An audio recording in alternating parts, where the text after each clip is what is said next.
threat.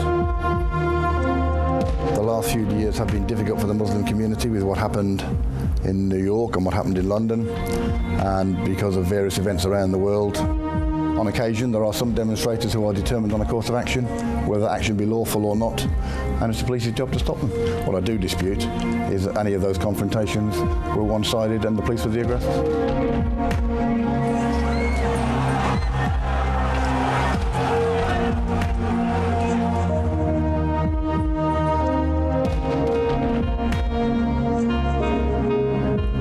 This story begins with three young men, Sid, Scott, and Mossab. In January 2009, they went on a protest against the Israeli-Gaza war. Within a year, they'd all be in prison.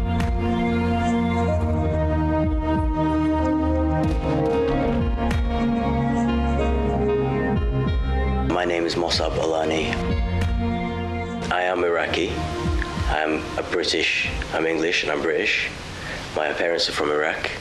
I don't lose my heritage. I know where I'm from, but I also know where I am. I went because of the atrocities that happened in Gaza at the time. Israel they were committing illegal war crimes on Gaza. And I felt very emotional, and I was very upset at the fact that Britain had not done anything about it. So the best thing and the most democratic thing to do is to protest. There were protests in London every day from the 29th of December until the end of the 22-day conflict. Organisers claim that over 100,000 people attended. It was brilliant, it was fantastic. People of all different races, of all different backgrounds, all in one place, all for one cause, and that was peace. It was a fantastic atmosphere, very peaceful, and I felt proud to be British. My brother's name is Sid Ali Zanaf, and he's my older brother, and it's like we're really tight. Like we do, like most of the things we do is with each other. For example, we go gym together and everything else. So Sid is he's an energetic guy, basically, funny as well. He loves to just be with us sometimes, you know. He's friends with me. I'm like a brother to him, you know. Every time I come to his house, it's like my house, basically. Really, he's a fun guy to be with. You know, he's always in a good mood with us, always wanting to be just, free, just go outside and have fun, really. That was Sid.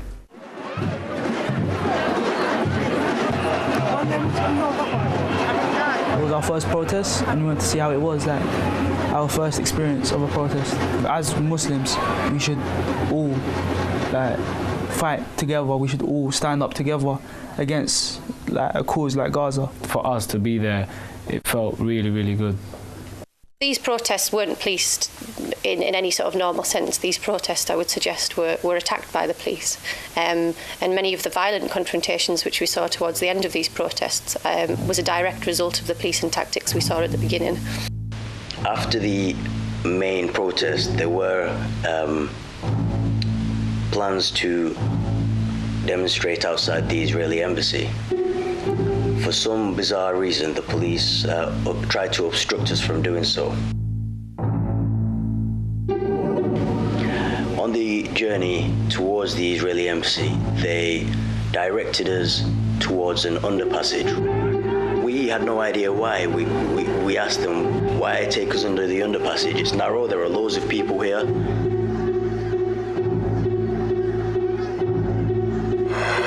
We were charged fiercely 3 times, hit with batons. Women, children, girls were crying. It was a toxic atmosphere. When we get charged, we all run back and stamp on each other, trying to save ourselves, and we are hit. And then when we think it's all over, they start again within the space of 10 seconds.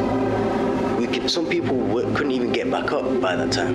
And when they charged that 3rd time, we were on the floor, and they charged it as well. We had our legs crossed on the floor. And batting our heads. Everybody was shouting. Everybody was running. It was like, it was as if this wasn't in England. It was somewhere I've never seen before. My neighbours 2 doors down to me, who my son actually married, I looked at them after 9/11. I actually went up to one of them and went, "Are you happy? Are you happy now?" This is Linda. Her son Scott converted to Islam a few years ago and was also at the demonstration. You know, how ignorant is that? My neighbours didn't do that, but that was pure ignorance.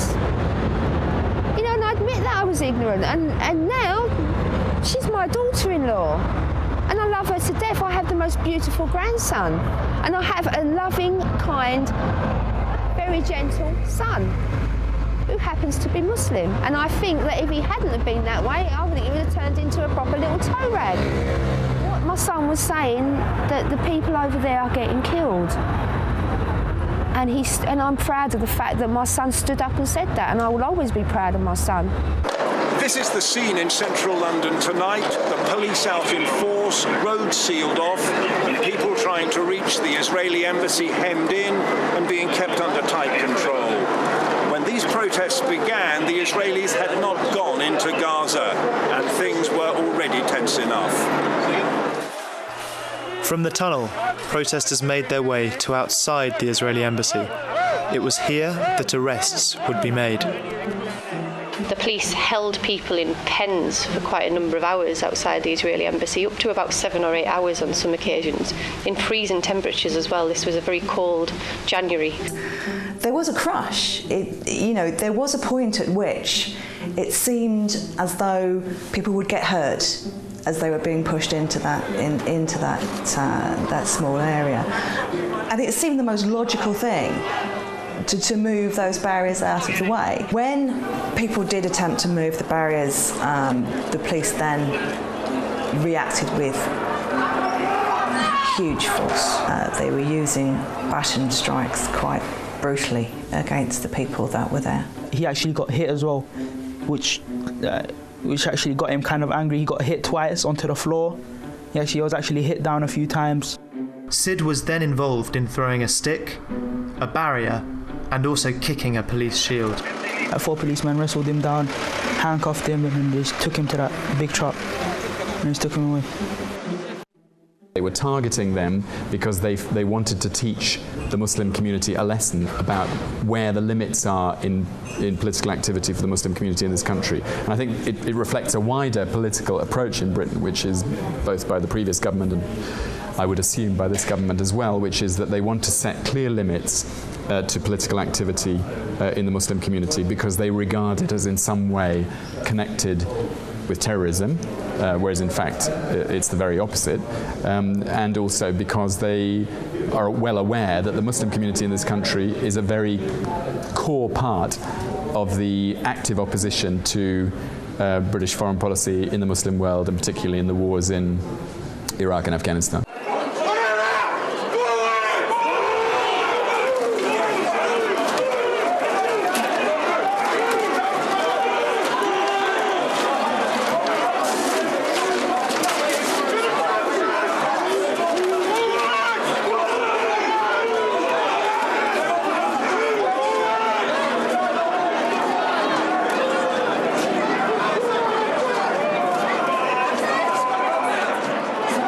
Police took a decision that they were simply going to round up the entire protest, the entire group that was there.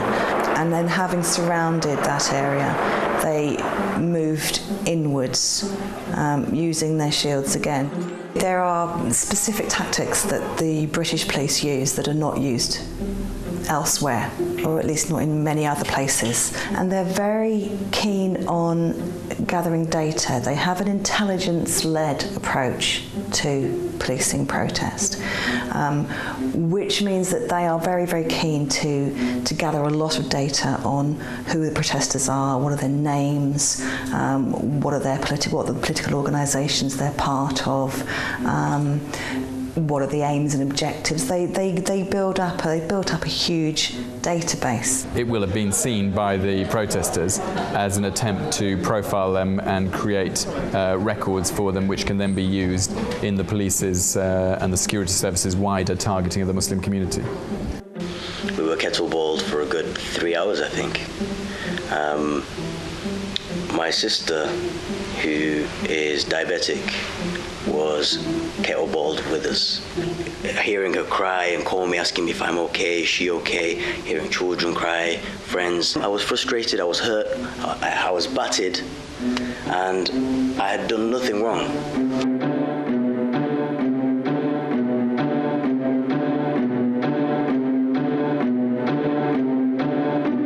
I threw one bottle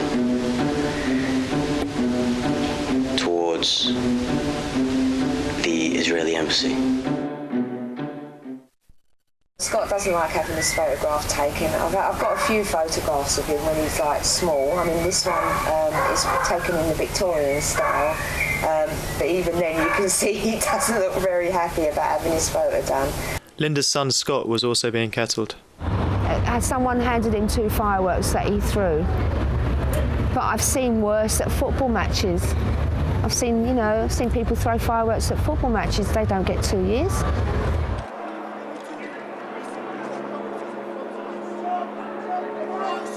I think there's no doubt that kettling is a completely illegitimate form of policing in the protest. It prevents people going about their lawful business. It prevents them leaving the demonstration. It's a form of imprisonment for a short period, which is completely out of order. And of course, it stimulates and creates frustration and a violent response, or can do, from the crowd. There is a tactic called containment, which is perfectly legitimate in my view, and you cannot let a group of potentially violent, particularly when violence has already occurred, you cannot let a large group of violent people break away willy-nilly in all different directions with no control.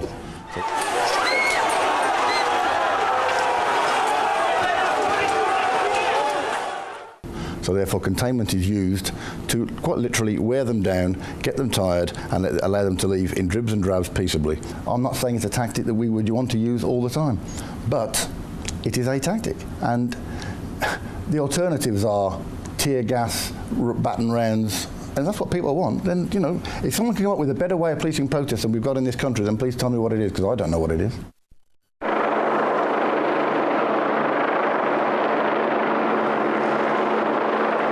They then said to people after a number of hours that you can be released one by one if you agree to be searched, have your photograph taken, and you provide us with your name and address. And people reluctantly agreed. I think the police have reflected in the way they police these demonstrations that wider blurring of the line between terrorism and political activity. And I think the police are very sensitive to mood music from the Home Office and the government as a whole, and I think they were picking that up very strongly. I mean, after all, at senior levels, there's a lot of contact between different government departments and the police over how to treat and the security services, of course, how to treat the issue of politicisation in the Muslim community.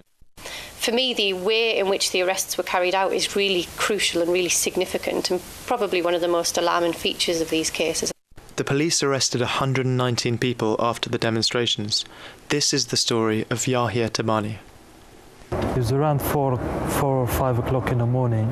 Everyone was dead asleep. The first thing I opened my eyes, there's 3 big officers on the top of me, with their knees on the top of me, putting their handcuffs on, First thing they got to my head, this could be a dream. But Dad was shouting at them, telling them that, my sons are not terrorists, they're good family. They broke the door, and it was mad, I mean, neighbours saw it now, our neighbours, they don't even talk to us. He had the gut to tell us, that if we were back home, we would have treated so badly, and we should, thank God that, these are the British police. The police came in force to their family homes at 5 in the morning, kicked down the doors, and treated them as though they were terror suspects. And of course, there's no justification whatever for any of that.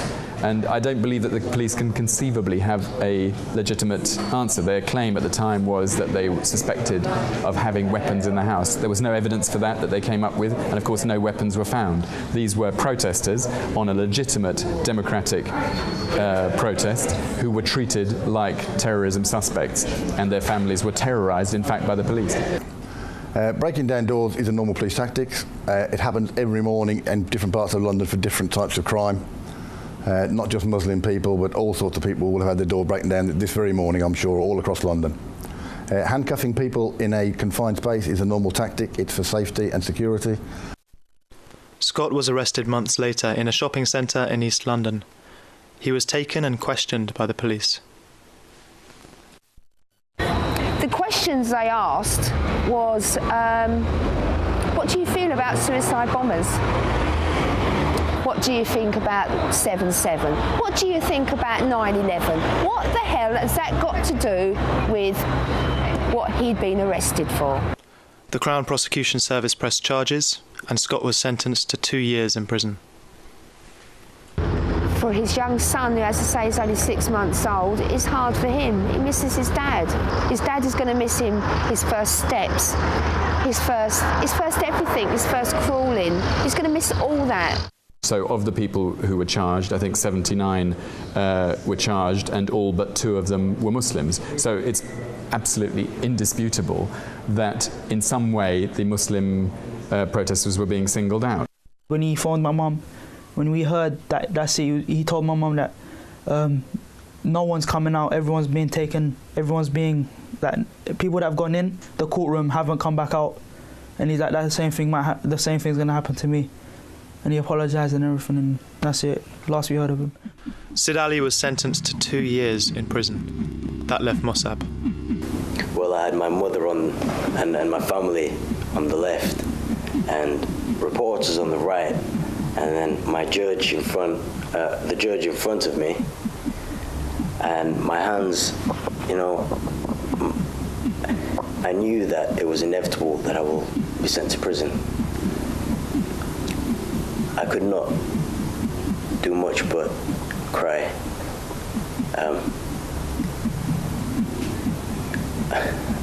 I mean, my main concern was my mother. I knew this was something extraordinary, and it would be very difficult for her to, you know, to cope. And I think that's why I was crying. He said to my son, I know you came here to peacefully protest peacefully. I know you didn't cover your face. I know from a good professional family. I know you didn't plan this. I know you said sorry to the police.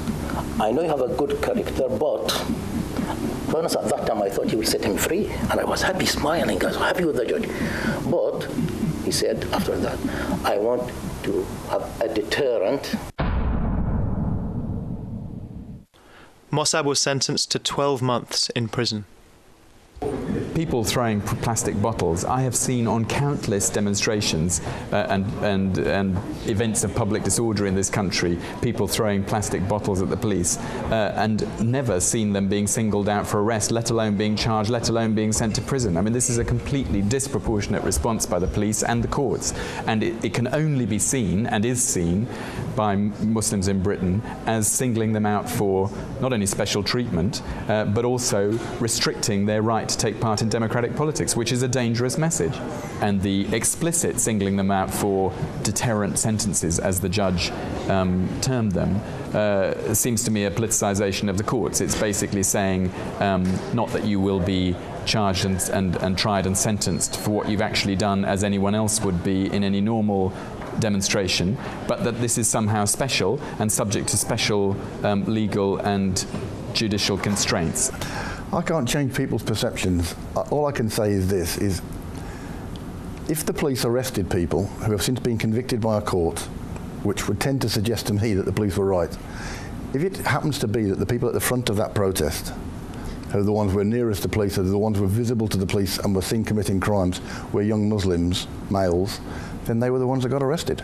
If the people at the back of the protest were the white middle classes and didn't get arrested, that's probably why. All the way through the criminal justice system, for example, black people, as an example, are more likely to be stopped and searched. They're more likely to be arrested. They're more likely to be charged. When they get to the courtroom, they're also more likely to get custodial sentences. And that's the reason that we see a disproportionate number of people from black and minority ethnic groups in prison, for example. They're more likely to be given custodial sentences, despite no evidence of any increased level of criminality amongst that particular group. So there is concrete evidence, in fact, that there's institutional racism within the criminal justice system. When my son tried to phone me, I tried to hide my cry as well. Still now I'm crying, to be honest. Prison, everybody breaks down in prison. I've broken down in prison. I have cried in prison because you think about your family.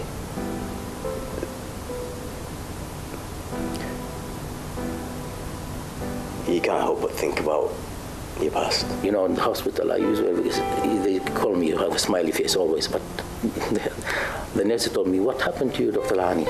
You're not smiling anymore. Of course, my smile has gone. The vast majority of people won't attend a demonstration again. I think that's a travesty, really, and I think, again, it's one of the most disturbing implications of these cases. The reason Sid is in jail is because to put out a message to the Muslim people to not have a protest again. I wanted to go on the anti-fascist protest, but my parents never really let me because of what happened to my brother, and they didn't want me being in the same position as my brother is right now. It's a good question. I would say no. But I don't want this deterrent to really hinder people's rights to protest.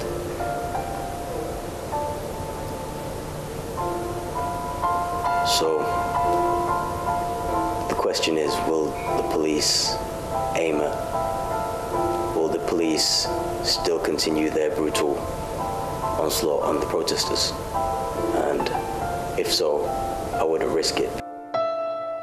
I will not send Musab and my other daughters to protest again, because in my situation, I don't think I cannot really, my family will not be able to start another trauma of any sort of trauma.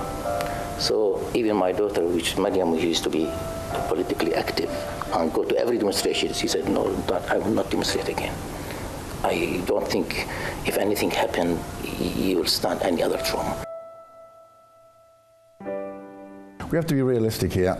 Protest in this country is among the most peaceable protests anywhere in the world.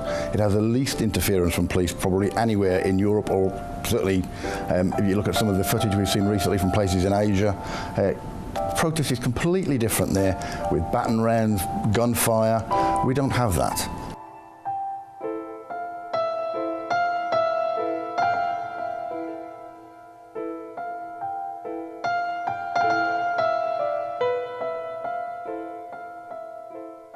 That here is a British young man put in a prison for 1 year for throwing a single bottle on Israeli embassy on the gate. This bottle didn't harm anybody, but yet a judge put him in a prison for 1 year, destroying his future and destroying my family. I'll leave it to the public to decide.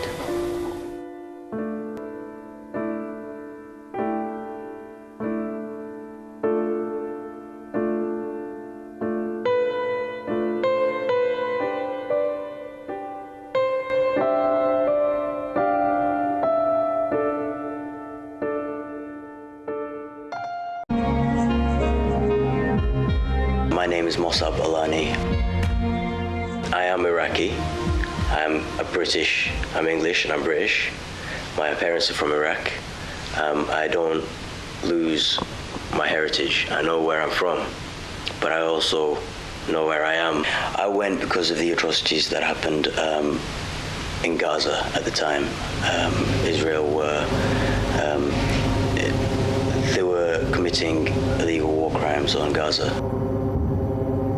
And I felt very emotional, and I was very upset at the fact that Britain had not done anything about it. So the best thing and the most democratic thing to do is to protest. There were protests in London.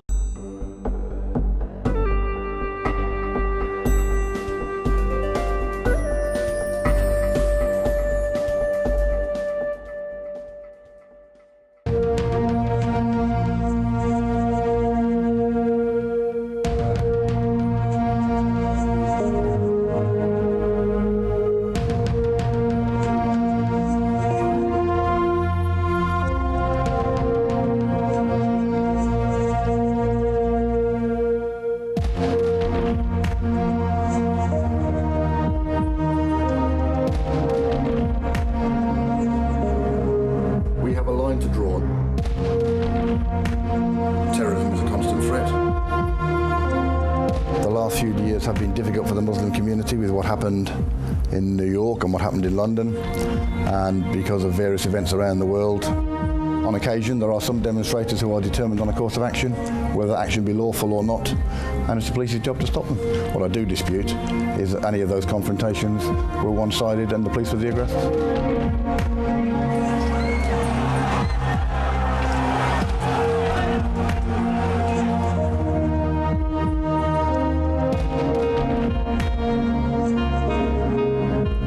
This story begins with three young men, Sid, Scott and Mossab. In January 2009 they went on a protest against the Israeli-Gaza war. Within a year they'd all be in prison.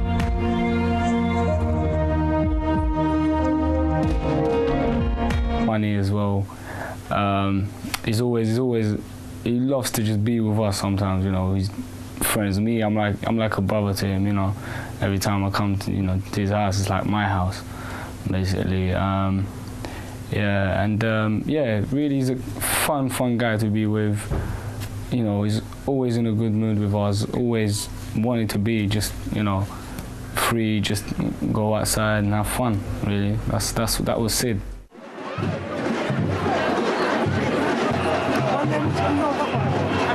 It was our first protest, and we went to see how it was, like our first experience of a protest.